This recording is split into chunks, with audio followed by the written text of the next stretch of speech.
MHR function hall AC, TDP office దగ్గర, Guntur road, Ongole.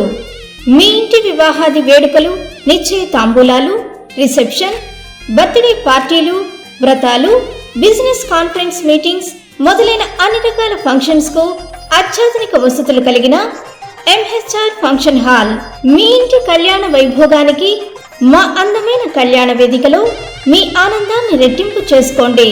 మా ప్రత్యేకతలు: సువిశాలమైన కళ్యాణ వేదిక, కిచెన్ మరియు డైనింగ్ హాల్, సువిశాలమైన పార్కింగ్ మరియు జనరేటర్ సౌకర్యం కలదు.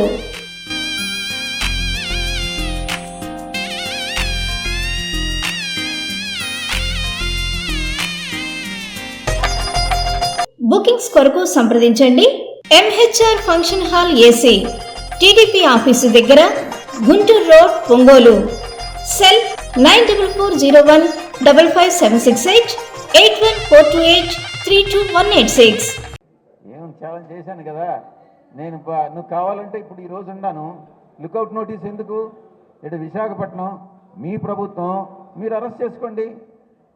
నేను ఈరోజు 6 గంటలకి ఢిల్లీకి వెళ్తా ఉన్నా, పార్లమెంట్ అటెండ్ అయ్యేదానికి. రేపు ఈరోజు 6 గంటల లోపల ఎప్పుడైనా కూడా ఫ్లైట్ ఎక్కే లోపల అరెస్ట్ చేయొచ్చు, లేకుంటే ఢిల్లీలో అరెస్ట్ చేయొచ్చు. పార్లమెంటు లోపల అరెస్ట్ చేయలేరు, కానీ పార్లమెంటు బయట అయినా ఢిల్లీలోనైనా అరెస్ట్ చేయొచ్చు.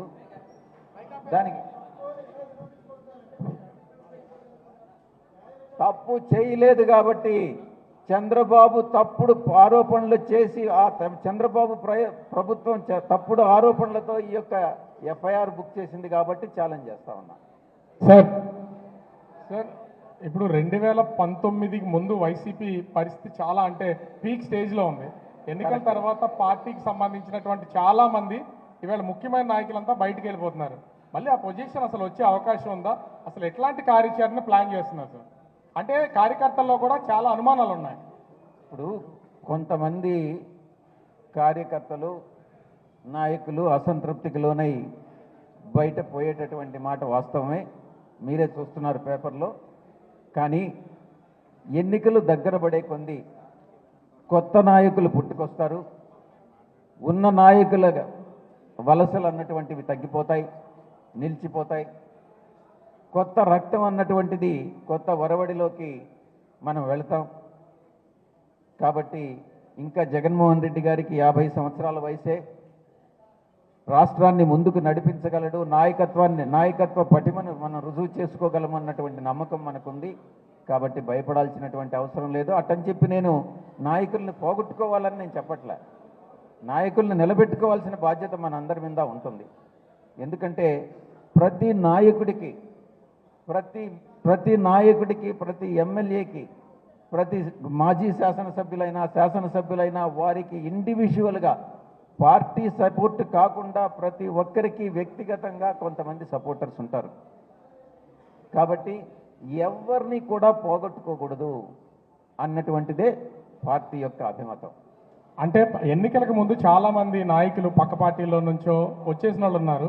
జగన్ గారు కూడా వాళ్ళని నమ్మి పదవులు ఇచ్చి నిజమైన కార్యకర్తల్ని, నిజమైన నాయకుల్ని పక్కన పెట్టేసిన పొజిషన్ అయితే ఉంది. అంటే ఒకసారి జరిగింది, ఇప్పుడు ప్రభుత్వం మారేసరికి అందరూ పార్టీ మారిపోతారు, ఎంపీలు, ఎమ్మెల్యేలు, ఎమ్మెల్సీలు కూడా. కార్యకర్తలు నిరుత్సాహానికి లోనైనటువంటి మాట నిజమే, అది మేము సరిదిద్దుకుంటామని నేను చెప్తా ఉన్నాను. కార్యకర్తల వల్లే పార్టీ నడుస్తుంది, కార్యకర్తల కోసమే ఈ వైఎస్ఆర్సీపీ పార్టీ అని అమర్నాథ్ గారు ఎప్పుడు చెప్తూ ఉంటారు. నిన్న ఒక కార్యకర్తతో మాట్లాడినప్పుడు కనీసం మమ్మల్ని పట్టించుకోలేని పరిస్థితి, మేము వాళ్ళ దగ్గరికి కూడా వెళ్ళలేని పరిస్థితి, మధ్యలో ఉన్న ఎమ్మెల్యేలే మమ్మల్ని ఆపేస్తూ ఉంటారు, లేదంటే కార్పొరేటర్ల దగ్గరే మేము ఆగిపోతూ ఉన్నాము, వాళ్ళ కోసం నిరంతరం కృషి చేస్తూనే ఉంటాము, మా వల్లే వాళ్ళ పార్టీ నిలబడుతుంది అని చాలా బాధపడుతున్నారు. దాన్ని మీరేం చెప్తారు? మీరు మార్పు చూస్తారమ్మా. పార్టీ అధ్యక్షులు జగన్మోహన్ రెడ్డి గారే ఫిబ్రవరి నుంచి ప్రతి జిల్లాకి వచ్చి 2 రోజులు అక్కడే నిద్ర చేసి ప్రజలని, కార్యకర్తల్ని ప్రత్యక్షంగా కలుసుకోవడం, అభిప్రాయ సేకరణ చేసుకోవడం, వారి అభిమతానికి అనుకూలంగా నడుచుకోవాలన్నటువంటి ప్రయత్నం చేయడం జరుగుతుంది. మా పార్టీ జిల్లా అధ్యక్షులు ఇప్పుడే చెప్పారు, ఎప్పుడైనా అందుబాటులో ఉంటాం.